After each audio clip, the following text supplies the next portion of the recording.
कि अगर अस्थमा जो है इफ इट गोज़ अनट्रीटेड वो लेटर क्रॉनिक होने के बाद सीओपीडी में कन्वर्ट हो जाता है। जब वो सीओपीडी में चला जाता है तो रिवर्सिबिलिटी नहीं होती। वो रीमॉडलिंग हम प्रिवेंट कर सकते हैं यदि हम अर्ली इनिशिएशन ऑफ थेरेपी करें अस्थमा की। अस्थमा या सीओपीडी पेशेंट्स को ट्रीटमेंट पे अडेरेंस करने के लिए डिफिकल्टी फेस करनी पड़ी। प्रॉब्लम क्या होती है कि हमारी पॉपुलेशन को हम सीओपीडी और अस्थमा के लिए एजुकेट नहीं है, तो उनको लगता है कि मैंने दवाई खाई, मेरे सिम्टम रिलीव हो गए, मैं ठीक हो गया, जी। पर ऐसा नहीं है। देखा जाए तो डिफरेंस दोनों में क्या होता है, मतलब उनके सिम्टम्स काफी ओवरलैपिंग होते हैं। देखिए 3 टर्म्स हैं, एक अस्थमा है, एक एको है, एक सीओपीडी है। जो ओवरलैपिंग है उसको हम बोलते हैं ACO. Asthma is ACO, that is asthma COPD overlap syndrome. And दोनों की ट्रीटमेंट मोर और लेस सेम या फिर दोनों हाँ, की थोड़ा सा treatment- डिफरेंस है दोनों के ट्रीटमेंट में। In your practice, have you seen a shift as compared to earlier? Awareness ज़्यादा है for the condition. Actually COVID के बाद लोगों को अपने फेफड़ों की हेल्थ का ज्यादा ख्याल होने लग गया। हमारे हिंदुस्तान में काफी रिस्पेक्टेबल पीपल हैं जिनको अस्थमा रहा है। सचिन तेंदुलकर, प्रियंका चोपड़ा, अमिताभ बच्चन, युवराज सिंह, इतने लोगों को अस्थमा। अब ये बताइए ये क्या शिखर पर नहीं है?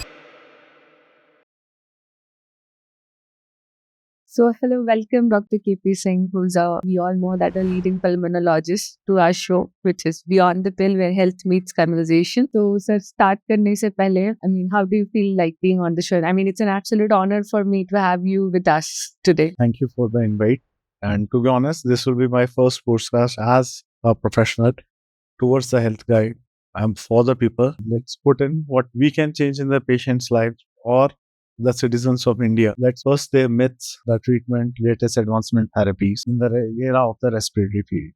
Yes. So, sir, today our topic is, the difference between say COPD and asthma. तो सबसे पहले तो ये चीज से स्टार्ट करते हैं कि आपके इतने साल के प्रैक्टिस में क्या आपने अभी डिफरेंस देखा है in the increasing cases of COPD as well as asthma? देखिए अभी तो सीओपीडी और अस्थमा दोनों के पेशेंट्स काफी बढ़ रहे हैं बिकॉज हमारी पॉपुलेशन भी बढ़ रही है। सेकेंड इंपॉर्टेंट चीज, air pollution, air quality index is also increasing.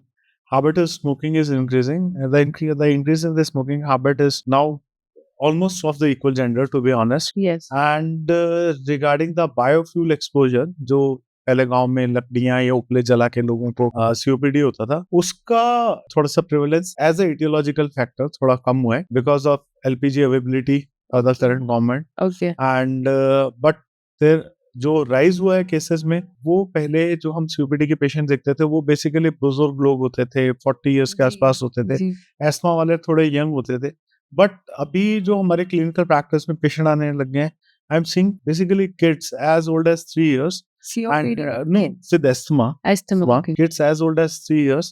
and पहले क्या होता है प्रैक्टिस में साल में 2 4 10 आते थे. Now this is about in a month I am seeing 10 to 12 patients. Older है, यंगर जनरेशन तो काफी है, but kids less than 5 years 15 per month is a drastic figure. Yes. Despite me not being a pediatric pulmonologist but being only pulmonologist, because we are running only a specialized clinic once in a week for pediatric. Okay. So that is a good amount. And second is this clinic is established just 2 months back only. Okay. Second is जो COPD का पैराग्लिम है वो पहले हम 40-45 के बाद देखते थे, 50 के बाद देते थे. अब now we are seeing it at a very early age, around about 35-40. So basically age difference 5 to 10 lower down हुआ है.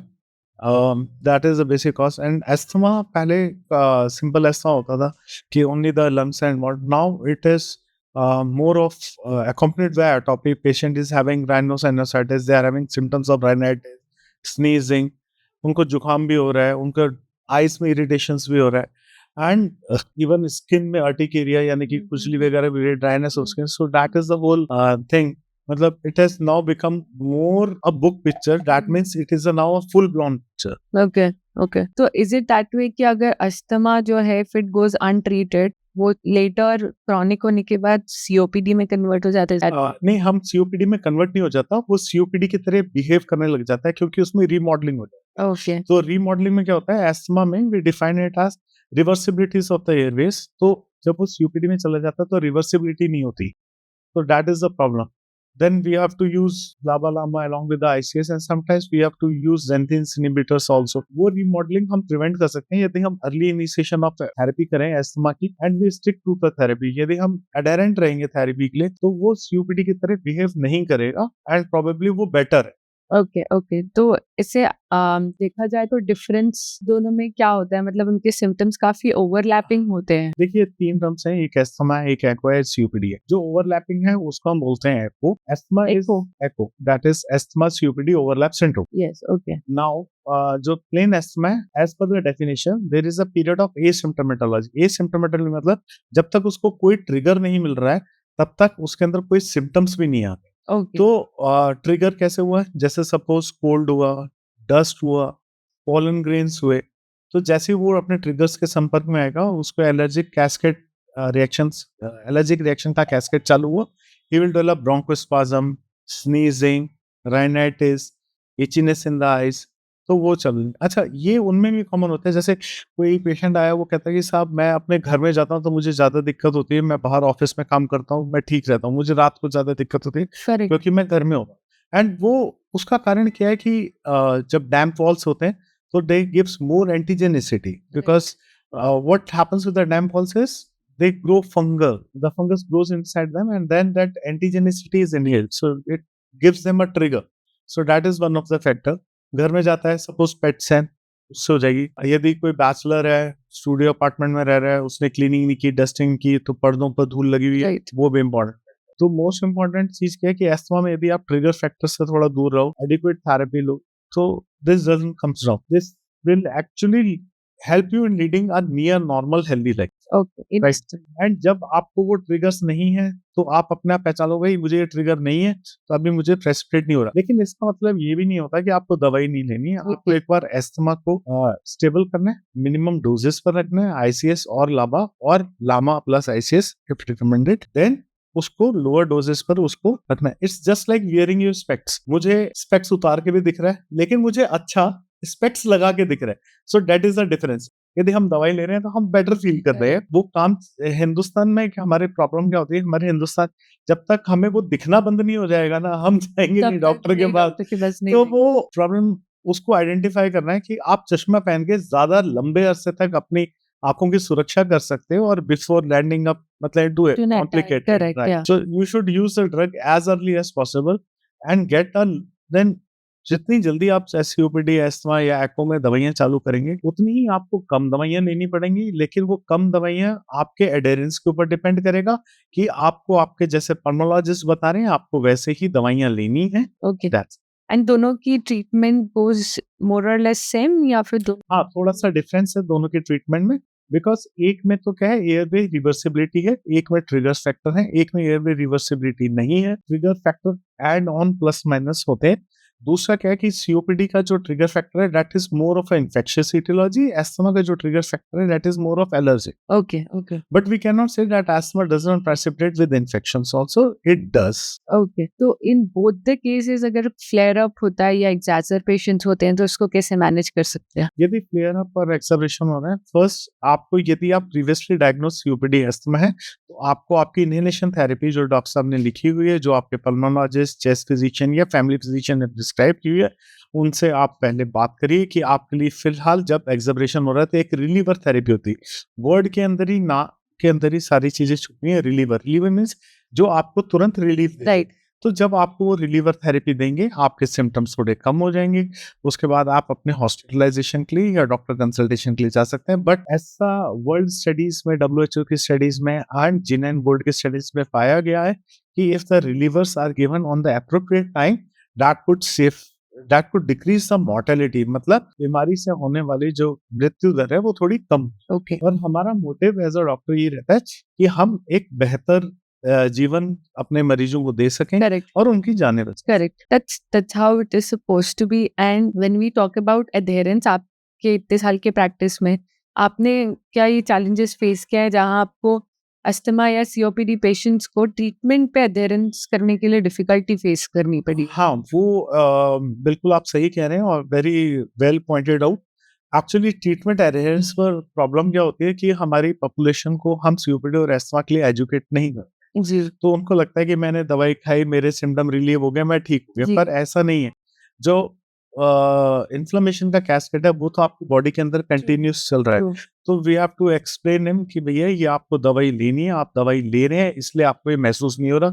जैसे ही दवाई का असर जाएगा या फिर ट्रिगर फैक्टर आएगा, आपको वापस से जो भी बीमारी के आपके सिम्टम्स हैं, संक्रमण की जो आपकी शरीर की जो आपकी प्रतिक्रिया है, वो बेसिकली बाहर आएगी। फिर आपको खांसी, सांस में घुटन और बलगम आएगा। करेक्ट। शलगम। जैसे कि आपने मेंशन किया कि asthma is more in number in kids and COPD थोड़ा एडल्ट्स की तरफ ज्यादा देखा जाता है। एग्जैक्टली। तो सीओपीडी में फिर भी थोड़ा इजी हो जाता है इनहेलेशन थेरेपी को कंटिन्यू करने के लिए, but when we talk about asthma in kids, उनमें to take this therapy must be becoming quite difficult for the parents as well. Well said, but actually उसमें क्या है कि हम होम नेबुलाइजेशन थेरेपी देते हैं। Now they are beautiful masks which carries images of Mickey Mouse वो and some of Woofy, okay probably in मतलब कुछ कार्टून कैरेक्टर्स बने होते हैं। There are some musical sounds in abroad, जो म्यूजिकल साउंड्स वाले मास्क भी आते हैं। जैसे जैसे पेशेंट ब्रीथ करता है उसके बाद म्यूजिकल साउंड आती है, तो पेशेंट थोड़ा सा डाइवर्ट हो जाता है। नहीं तो उसको थोड़ा सा बच्चे को क्लॉस्ट्रोफोबिक सा भी लगता है और अजीब सा भी लगता है कि करेक्ट मेरे मुंह पे क्या लगा करेक्ट है। एंड तो उसके लिए आपको बेसिकली उसका अटेंशन डाइवर्ट करना है, आपको उसको थोड़ा म्यूजिकल चीजें देनी है, या जैसे आजकल के नए मास्क आ रहे हैं उनके अंदर कार्टून कैरेक्टर बने हैं, सो वो उसका मेंटल फ्रेमवर्क बेसिकली शिफ्ट कर देंगे। in your practice have you seen a shift in pattern की as compared to earlier? अभी awareness ज्यादा है for the condition? Yes, actually thanks to the COVID, Yeah. Let's say that actually COVID के बाद लोगों को अपने फेफड़ों की हेल्थ का ज्यादा ख्याल होने लग गया है। पर वो भी यदि मैं बहुत प्रिसाइजली कहूँ तो कोविड के 2 साल तक तो हर आदमी अपनी थोड़ी सी खांसी जुकाम के लिए तुरंत पल्मोलॉजिस्ट को कंसल्ट करता था। जी अब वापस हिंदुस्तान में ओवर द काउंटर ड्रग्स लेने का चलन वापस से फेड होते जा हाँ, रहा है। नहीं, ओवर द काउंटर ड्रग्स का हाँ चलन बढ़ रहा है। Okay. डॉक्टर्स कंसल्टेशंस थोड़ी फेड हो रही है एंड इसका नुकसान एंड में मरीज को ही भुगतना पड़ता है, क्योंकि किस अमाउंट में कौन सी ड्रग लेनी है, किस पेशेंट की क्या कार्डिक रेट है, क्या कार्डिक टॉक्सिसिटी वगैरह भी बहुत सारी ड्रग्स की होती है। उसके अलावा beyond this every drugs carry some adverse effects also if not taken in an appropriate dose and as per the current physiological status of the patient. That's good. So it's always wise to save your life. It's very simple. यदि आप अपने जीवन के लिए संघर्ष कर रहे हैं, आप अपने अच्छे जीवन के लिए संघर्ष कर रहे हैं, आप दिन रात मेहनत कर रहे हैं कि मेरे पास ये भी होना चाहिए, वो भी होना चाहिए, एक लग्जरियस लाइफस्टाइल होना चाहिए या एक कंफर्टेबल लाइफस्टाइल होना चाहिए, लेट्स से कंफर्टेबल लाइफस्टाइल। तो ऐसे ही आपके शरीर को भी एक कंफर्ट जोन की जरूरत है। यदि उसके अंदर कोई भी इन्फ्लेमेशन, किसी भी तरीके की बीमारी है, तो हमें उसको फीड करना पड़ेगा। हम उसको बीमारी के अगेंस्ट हमें फीड करना पड़ेगा, ताकि हम एक एप्रोप्रिएट इनहेलेशन थेरेपी दें उसको, वो मरीज अपनी बीमारी के बारे में खुद समझे और डॉक्टर से समझे इंस्टेड ऑफ गूगल पर जो आप लोग देखते हैं, समझते हैं, that is a half bake theory. मतलब वो आधा कच्चा पक्का खाना है और मेरे हिसाब से हम में से कोई भी आदमी आधा कच्चा पक्का खाना नहीं खा सकता है। तो आपके लिए वो आधी अधूरा ज्ञान भी थोड़ा खतरनाक है। तो इसलिए गूगल को देख के दवाइयां ना दीजिए, ना ही गूगल को देख के फार्मासिस्ट एंड केमिस्ट को प्रेस करिए जी कि मुझे ये दवाइयां दे दे। लेट योर डॉक्टर डिसाइड कि what is best for you. Trust him. No doctors can go against the health of his patient. that's true that's true no one is No one. आप इसका direct example देखो, Covid में इतने सारे doctor शहीद हुए, क्या किसी भी डॉक्टर ने ये कहा कि मैं कोविड है मैं किसी की मदद नहीं करूंगा? नहीं, कोई भी डॉक्टर नहीं। जबकि वो तो बिल्कुल डायर क्राइसिस थे, जी सबको अपनी जान की चिंता थी। तो आप कोविड के बाद भी मेरे हिसाब से आप लोगों को अपना मेंटल स्टेटस मेकअप करना चाहिए, नॉन डॉक्टर। और देखिए, जीवन मरण सब परमात्मा के हाथ में लिखा हुआ है, लेकिन कोई भी डॉक्टर अपनी तरफ से नहीं चाहता है। इस चीज को मान के रखिए। और गूगल के भरोसे आप एक इंटेलिजेंट बंदा जो जिसने 10-15 साल मेडिकल जी। फील्ड को दिए पढ़ा है, आप उसके ऊपर विश्वास ना रखें। यदि आप गूगल पर कर रहे हैं या पड़ोसी पर कर रहे हैं कि मेरी दादी नानी ने ये कहा था, absolutely I think you are in a great pit. That's true. And that is why I'll tell you that we came up with this idea of having a campaign through which we can disseminate right information to our population. Right. So that, to right KOLs like you, हम लोग उन तक proper information पहुंचा पाए. So just one thing is that what about the vaccination? Like, how does vaccination play a big role in this Right. conditions? Actually, vaccinations has been recommended. It's the old guidelines of the COPD also, because vaccination यदि हम yearly influenza vaccine, pneumovac vaccine और अब तो पूरा adult immunization schedule लगे, children's का तो Indian Association of Pediatrics ने पहले से ही दे रखा है. वैक्सीनेशन से जो secondary infection and rate of hospitalization है, that has shown to be decreased to 30 to 50%. यदि आपका अस्पताल में भर्ती होने का खर्चा 30 से 50% कम हो सकता है, मतलब संभावना अस्पताल में भर्ती होने की यदि इतनी कम हो सकती है, तो आप सोचिए मात्र 1,000 रुपए की वैक्सीन से आप अपने शरीर को कितना आराम दे रहे हैं. That's right. It is just like putting a nitrogen in your tire instead of using a That's right. normal air. That's right. That's right. And then when we talk about advancements, as we know that so like अभी awareness तो बढ़ते जा रही है, वैसे ही respiratory health या respiratory diseases में what are the upcoming advancements? Respiratory disease में अभी upcoming advancement में है lung resection surgery in COPD. Then we have biologicals for asthma. If the मतलब यदि patient normal inhaler पर यदि ठीक नहीं हो रहा है, हमने maximum dose यूज कर लिए एंड हमने बेस्ट ड्रग्स यूज कर लिए, ऑप्टिमाइजेशन कर दिया थेरेपी का, उसके इनहेलर लेने का तरीका, उसका लेने के तरीके के साथ साथ हमने appropriate doses and correct doses भी हमने देख लिए. तो फिर हम बायोलॉजिकल्स पर जा सकते हैं, पर उसका भी एक डायग्नोस्टिक क्राइटेरिया, हमें किस पेशेंट के अंदर कौन से बायोलॉजिकल्स यूज करने हैं, कौन से नहीं यूज करने, ताकि पेशेंट को बेनिफिट मिले. And believe me, biologicals are hardly needed in 1% of the population. I have encountered in my clinical practice. यदि आप दवाई ढंग से ले रहे हैं, आपका वैक्सीनेशन शेड्यूल आप टाइम से ले रहे हैं, आपका दवाई लेने का तरीका ठीक है, then hardly 1 to 2% of the patients require biological, because biologicals जो हैं वो एक थोड़ा महंगा अफेयर है. That therapy costs around some 40,000 to 80,000 rupees per. Okay. So that's not required for everyone. And asthma and COPD being a conditions जो if early detect या early diagnose हो जाती है, so can be really well managed. Right. आप asthma and यदि हम slain asthma की बात करते हैं, तो हमारे हिंदुस्तान में काफी गणमान्य रिस्पेक्टेबल पीपल हैं जिनको एस्थमा रहा है.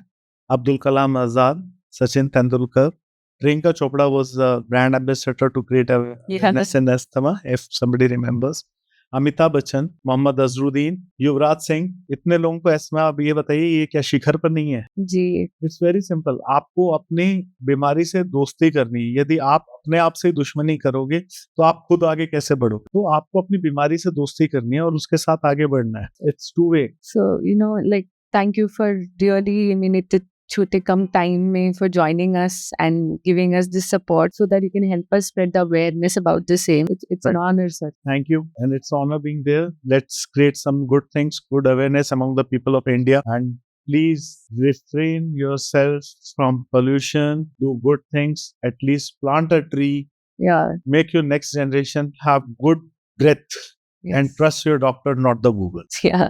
Thank you, sir. Thank you, ma'am. Thank you for watching our video till the end. अगर आपको हमारा ये वीडियो इन्फॉर्मेटिव लगा हो तो मेक श्योर कि ये वीडियो हर घर तक पहुँचे और हर एक इंसान के साथ शेयर करें जिसे ये वीडियो हेल्प कर सकता हो, और हमें कमेंट सेक्शन में बताएं कि आपको हमारे इस एपिसोड में क्या अच्छा लगा है. And don't forget to subscribe to our channel and follow us on its one life by mankind specialities. Until then, stay informed, stay healthy.